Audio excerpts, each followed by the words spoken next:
Beaucoup de personnes ne sont pas limitées par des démons, des sorciers ou des ennemis.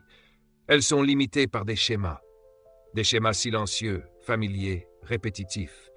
Ils paraissent normaux, mais produisent de petits résultats. Tant que les schémas ne changent pas, les prières n'apportent qu'un soulagement temporaire, pas une transformation durable. Voici le danger des schémas. Ils t'enseignent qui tu es autorisé à être. Ce que tu répètes finit par te définir. C'est pour cela que certains ne chutent pas brutalement. Ils plafonnent discrètement. Ils ne reculent pas. Ils restent coincés. La stagnation est plus difficile à détecter que l'échec, parce qu'elle donne une illusion de sécurité. La Bible parle clairement de cela dans Romains 12, 2. Ne vous conformez pas au siècle présent, mais soyez transformés par le renouvellement de l'intelligence. La conformité, c'est une vie basée sur des schémas. Faire ce que tu as toujours fait parce que c'est familier, pas parce que c'est fructueux. Dieu dit que la transformation ne commence pas seulement par la prière, mais par un renouvellement, une nouvelle manière de penser, de décider et de réagir. Certains ont un langage spirituel, mais des routines inchangées. Ils aiment Dieu sincèrement, mais leurs journées sont désorganisées. Leurs intentions sont saintes, mais leurs habitudes sont indisciplinées. Ils demandent à Dieu de changer les résultats sans toucher au système qui les produisent. Mais Dieu ne renversera pas les schémas que tu refuses d'affronter. Proverbe 26, 11 dit « Comme un chien retourne à ce qu'il a vomi, ainsi l'insensé revient à sa folie. » Ce n'est pas une question d'intelligence, c'est une question de répétition. Revenir à ce qui ne fonctionne déjà pas simplement parce que c'est familier. Anciennes réactions, anciennes excuses, anciennes zones de confort, anciens retards. Et à chaque retour, le schéma se renforce. Beaucoup se trompent ici. Ils pensent que la délivrance supprime la responsabilité. Ils croient que la prière remplace la discipline. Mais la prière révèle. La discipline réforme. Dieu te montrera le problème, mais il ne changera pas ce que tu refuses de gérer. Les petits schémas sont dangereux parce qu'ils semblent inoffensifs. Se lever tard, éviter la planification, retarder l'obéissance, reporter la croissance, être occupé mais dispersé. Rien de tout cela ne ressemble au péché. Mais ensemble, ces choses réduisent silencieusement la destinée. Les grandes visions ne survivent pas dans de petites routines. Et écoute ceci clairement. Dieu ne t'emmènera jamais là où ton caractère ne peut pas te soutenir. Voici la bonne nouvelle. Les schémas s'apprennent, et ce qui s'apprend peut se désapprendre. Le moment où tu deviens honnête face à ce qui te maintient petit, le ciel commence à collaborer avec ta discipline. La grâce coule là où la responsabilité est assumée. Ce soir, Dieu ne t'accuse pas, il t'invite à grandir. À arrêter de répéter ce qui est facile et à commencer à pratiquer ce qui produit du fruit. Ton avenir est trop précieux pour être contrôlé par des habitudes que tu n'as jamais confrontées. Et cela nous conduit à une vérité essentielle. Une fois les schémas exposés, la discipline doit être activée. C'est ici que beaucoup de prières deviennent soit puissantes, soit inutiles. Car il existe un pont entre ce que tu demandes à Dieu et ce que tu expérimentes réellement. Et ce pont s'appelle la discipline. Sans discipline, la prière t'inspire, mais elle ne t'établit pas. Beaucoup aiment les moments spirituels, mais évitent les vies structurées. Ils aiment les rencontres avec Dieu, mais résistent à la constance. Pourtant, l'Écriture est claire. La maîtrise de soi n'est pas optionnelle. C'est une responsabilité spirituelle. L'apôtre Paul déclare dans 1 Corinthiens 9, 24-27 qu'il discipline son corps et le tient assujetti, de peur qu'après avoir prêché aux autres, il ne soit lui-même disqualifié. Remarque ceci, Paul ne craignait pas seulement le péché, il craignait la disqualification. Le manque de discipline peut annuler un appel. La discipline transforme la révélation en résultat. La prière te montre la direction. La discipline détermine si tu y arrives. Tu peux recevoir une parole de Dieu et rester bloqué si tu ne bâtis pas les habitudes capables de porter cette parole. C'est pour cela que certains sont oints mais inefficaces, doués mais instables, inspirés mais improductifs. Proverbe 6, 6, 11 nous invite à observer la fourmi. Petite, disciplinée, intentionnelle, sans bruit, sans drame, simplement constante dans sa préparation. Et la Bible nous avertit, le manque de discipline conduit à la pauvreté. Pas seulement financière, mais mentale, spirituelle et émotionnelle. Le désordre produit toujours la perte. Écoute bien ceci, la discipline est une preuve de maturité. Quand Dieu veut te bénir, il cherche l'ordre. Quand il veut t'augmenter, il examine la structure. Le chaos repousse l'opportunité. La discipline attire la faveur. Non parce que la discipline mérite la grâce, mais parce qu'elle la protège. Certains demandent plus à Dieu sans avoir maîtrisé ce qu'ils ont déjà entre les mains. Ils veulent de grandes opportunités, mais ne gèrent pas leur temps. Ils veulent la croissance, mais évitent la routine. Ils veulent l'expansion, mais résistent à l'inconfort. Et Dieu dit, si tu ne peux pas gérer peu, comment administreras-tu beaucoup? C'est ici que la productivité devient spirituelle. Gérer son temps, honorer ses engagements, planifier ses journées. Ce ne sont pas des concepts mondains, ce sont des principes du royaume. L'excellence n'est pas de l'arrogance, c'est de l'obéissance. Dieu est glorifié lorsque ses enfants sont disciplinés, concentrés et fructueux. Et laisse-moi te dire ceci avec amour. La motivation va et vient, mais la discipline demeure. Les émotions sont instables. La structure est fidèle. Quand la discipline est établie, la constance suit. Et quand la constance s'installe, les résultats apparaissent. Dieu ne t'appelle pas à faire plus. Il t'appelle à faire mieux. À bâtir des systèmes qui soutiennent l'obéissance, à créer des habitudes qui protègent le but, à vivre intentionnellement, pas émotionnellement. Quand la discipline rencontre la prière, la productivité devient inévitable. Corrigeons maintenant un mensonge qui a affaibli beaucoup de croyants. L'idée que la spiritualité et la productivité sont séparées. Elles ne le sont pas.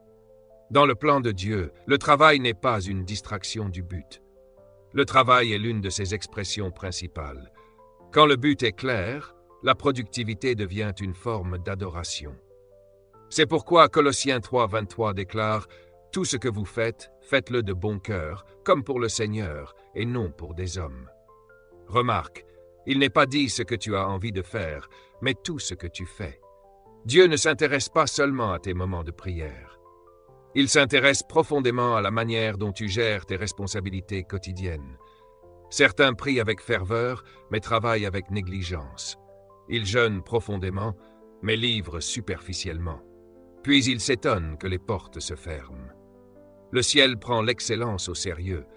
Dieu attache sa réputation à tes résultats. Quand tu bâcles ton travail, retardes constamment ou traites la responsabilité avec légèreté, tu représentes mal la nature du Dieu que tu sers. La productivité alignée au but t'empêche de travailler pour les applaudissements et t'apprend à servir par compréhension de l'appel. Tu ne travailles plus pour prouver ta valeur. Tu gères parce que tu comprends ta mission. Quand le but alimente la productivité, l'épuisement diminue. Parce que l'effort a du sens. Tu n'es plus occupé. Tu es intentionnel. Jésus a enseigné ce principe dans Matthieu 25, 14, 30, la parabole des talents. Les serviteurs n'ont pas été jugés sur leurs intentions, mais sur ce qu'ils ont produit avec ce qui leur avait été confié. Le problème du serviteur infidèle n'était pas la méchanceté, c'était l'inaction. La peur l'a conduit à enterrer le potentiel, et Dieu a appelé cela inacceptable. Écoute bien, les dons inutilisés insultent celui qui les donne. Le potentiel n'est pas récompensé. La gestion fidèle l'est. Dieu ne bénit pas les intentions. Il bénit l'exécution alignée à l'obéissance. C'est pour cela que la productivité est spirituelle. Elle prouve que tu valorises ce que le ciel a placé entre tes mains. Certains attendent une grande saison d'appel, alors que Dieu observe comment ils gèrent les petites tâches quotidiennes. Le but ne se révèle pas seulement sur des plateformes, il se raffine dans le secret. Ta constance, quand personne n'applaudit, détermine jusqu'où Dieu peut te faire confiance publiquement. Voici le changement que tu dois faire. Cesse de séparer la foi de la fonction. Ta planification est spirituelle, ta ponctualité est spirituelle, ta constance est spirituelle, ton excellence est spirituelle. Quand ton travail s'aligne avec le but de Dieu, chaque effort devient un acte d'adoration. C'est ainsi que les croyants se distinguent, pas par le bruit, mais par le fruit, pas par les déclarations, mais par la constance. Quand le but et la productivité se rencontrent, la crédibilité suit. Et quand la crédibilité s'installe, l'influence s'étend. Dieu ne t'appelle pas à travailler plus dur, il t'appelle à travailler aligné. Que le but guide ton effort, que la discipline protège ton focus et que l'excellence reflète sa nature. Nous arrivons maintenant au mouvement final, où tout converge vers la prière, la déclaration et l'engagement. Mais avant de prier efficacement, il faut confronter une résistance intérieure souvent invisible. Même lorsque le but est clair, que la discipline est en place et que la productivité augmente, quelque chose peut encore bloquer l'expansion. Cette chose, c'est la peur. Pas une peur bruyante, mais une peur silencieuse. La peur qui murmure « Et si j'échoue? Et si je dépasse certaines personnes? Et si l'obéissance me coûte mon confort ?» La peur ne t'empêche pas toujours de commencer. Parfois, elle t'empêche de finir. Elle te fait retarder des décisions que Dieu a déjà approuvées. Elle te fait prier encore pour ce que Dieu a déjà répondu. Elle se déguise en sagesse, en prudence, en j'attends Dieu. Mais l'Écriture est claire. 2 Timothée 1:7 dit « Dieu ne nous a pas donné un esprit de peur, mais de puissance, d'amour et de sagesse. » La peur n'est pas un trait de personnalité. C'est une influence étrangère. Et tout ce que Dieu ne t'a pas donné n'a aucune autorité sur toi. Beaucoup construisent inconsciemment des plafonds émotionnels. Ils disent vouloir grandir, mais la peur négocie constamment leur obéissance. Peur de la visibilité, peur de la responsabilité, peur d'être tenu redevable, peur d'être mal compris. Tant que la peur est tolérée, le but est étouffé. La foi n'est pas seulement croire que Dieu peut. C'est lui, faire assez confiance pour bouger quand il parle. La foi sans action devient un confort religieux. Hébreux 11 n'est pas un chapitre de personnes qui étaient d'accord avec Dieu. C'est un chapitre de personnes qui ont agi sur ce qu'il a dit. Certains sont à une seule décision d'obéissance d'un futur complètement différent.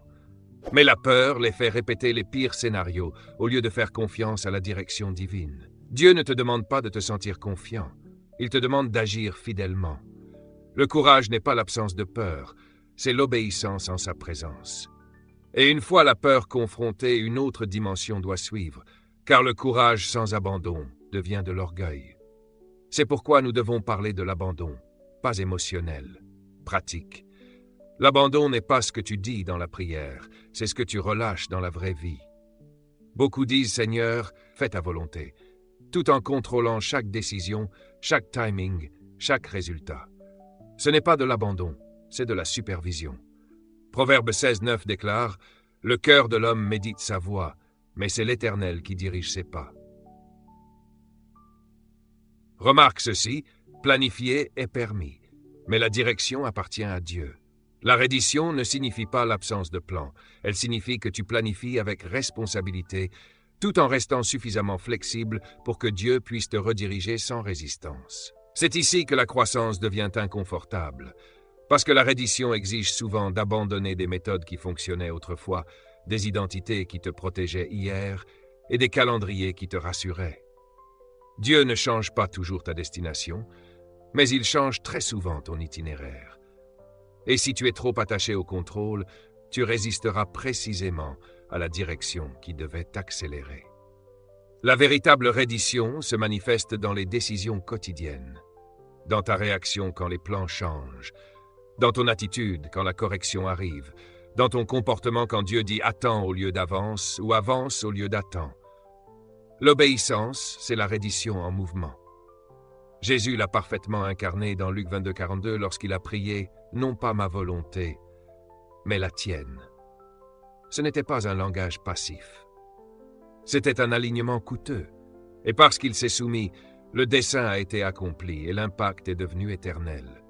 Certains d'entre vous sont épuisés non pas parce que Dieu exige trop, mais parce que vous résistez à ce qu'il a déjà décidé.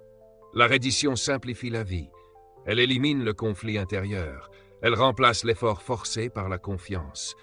Et lorsque la reddition devient constante, la paix devient permanente. Avant de conclure, comprends ceci. La croissance exige l'alignement, la discipline, le courage et la reddition. Tout ce que tu retiens finira par freiner ton progrès. Mais tout ce que tu remets entre les mains de Dieu se multiplie. Et voici une vérité que nous devons affronter si cette prière doit être honnête. Beaucoup demandent à Dieu de les libérer de certains schémas, tout en profitant secrètement de ces mêmes schémas. Les schémas offrent de la prévisibilité. Ils enlèvent la pression du changement. Et tant que quelque chose est familier, l'âme le confond avec la sécurité. C'est pour cela que la question de Jésus dans Jean 5,6 est si percutante lorsqu'il demande à l'homme près de la piscine « Veux-tu être guéri ?» Cela semble étrange jusqu'à ce que tu comprennes que tout le monde ne veut pas réellement changer. Certains veulent du soulagement, pas de la responsabilité. La guérison aurait obligé cet homme à marcher autrement, travailler autrement, vivre autrement. De la même manière, la croissance exige de nouveaux comportements. Si Dieu te libère d'anciens schémas, il attend que tu adoptes de nouvelles disciplines. S'il brise d'anciens cycles, il réclame de nouveaux engagements. La liberté n'est pas la fin, c'est le début de la responsabilité. Certains d'entre vous ont prié pour être libérés des limites, mais continuent de s'accrocher aux excuses. Vous demandez à Dieu d'élargir votre territoire, mais vous résistez à la structure. Vous voulez l'expansion sans ajustement. Mais Dieu ne retire jamais quelque chose sans le remplacer. Lorsqu'il vide un ancien schéma, il s'attend à ce que tu remplisses l'espace avec la discipline, la sagesse et l'obéissance. Et voici la partie difficile. Si tu ne remplaces pas intentionnellement les anciens schémas, ils reviennent automatiquement. C'est pourquoi Jésus avertit dans Matthieu 12, 43-45 qu'un esprit impur peut revenir dans une maison vide qui n'a pas été remplie. Le vide invite la répétition. La structure empêche la rechute. Cette saison ne concerne donc pas seulement ce que tu quittes, mais ce que tu construis. De nouveaux rythmes, de nouvelles limites, de nouveaux standards, de nouvelles conversations. La croissance n'est pas soutenue par l'émotion, mais par des systèmes. Parlons maintenant du timing, car beaucoup confondent le retard avec le refus. Ils pensent que parce que cela n'est pas encore arrivé, Dieu les a oubliés. Mais l'Écriture nous montre que le retard est souvent une préparation déguisée en inconfort. Habacuc 2,3 dit « La vision est pour un temps fixé. Si elle tarde, attends-la. » Cela signifie que le timing est intentionnel. Dieu n'est jamais en retard, mais il est extrêmement précis. Et bien souvent, le retard n'existe pas parce que la promesse n'est pas prête, mais parce que toi, tu es encore en train de devenir. Certains s'effondreraient sous le poids de ce « pourquoi il prie si Dieu le libérait trop tôt ». Une influence accrue exige une discipline accrue. Des opportunités élargies demandent un caractère élargi. La visibilité nécessite la stabilité. Dieu t'aime trop pour te promouvoir prématurément. Les saisons d'attente ne sont pas des saisons perdues. Ce sont des saisons de raffinement. Dieu utilise l'attente pour retirer l'impatience, le sentiment de droit acquis et la dépendance émotionnelle. Il t'enseigne la constance quand les applaudissements sont absents. Il construit l'endurance quand les résultats sont lents. Et lorsque le timing s'aligne enfin, ce qui semblait retardé apparaît soudainement comme protégé. Alors cesse de presser Dieu. Cesse de comparer ton calendrier à celui de personnes que tu ne connais pas. Le but n'est pas une course, c'est un processus. Et chaque processus contient une préparation cachée qui rend le succès public durable. Il est tout aussi essentiel d'aborder la question de l'identité, car les schémas ne vivent pas seulement dans les habitudes, mais dans la façon dont tu te perçois. Beaucoup sabotent leur croissance non par manque de discipline, mais parce qu'ils ne croient pas mériter davantage. Tu peux changer tes routines et continuer à vivre petit si ton identité reste limitée. C'est pourquoi Proverbe 23:7 dit « Tel il pense dans son cœur, tel il est ». Ton discours intérieur devient toujours ta réalité extérieure. Certains d'entre vous se voient encore à travers d'anciennes saisons, d'anciens échecs, d'anciennes erreurs, d'anciennes versions que Dieu a déjà pardonnées. Mais si Dieu est passé à autre chose, pourquoi restes-tu là? Quand Dieu change ta mission, il attend que tu mettes à jour ton image de toi-même. 1 Corinthiens 5:17 déclare « Si quelqu'un est en Christ, il est une nouvelle création. » Nouveau ne signifie pas seulement pardonner. Cela signifie redéfini. Tu ne peux pas porter un nouveau dessin avec une ancienne identité. La croissance exige la permission de te voir autrement. C'est pourquoi le renouvellement de l'intelligence est non négociable. Tu dois parler différemment de toi-même, décider différemment, espérer différemment. Car tant que ton identité ne s'élargit pas, ta vie résistera à l'expansion. Dieu n'est pas intimidé par ton potentiel, mais il attend que tu crois ce qu'il dit de toi. L'alignement de l'identité libère le changement comportemental. Lorsque tu te vois comme responsable, discipliné et porteur de sens, tes actions suivent naturellement.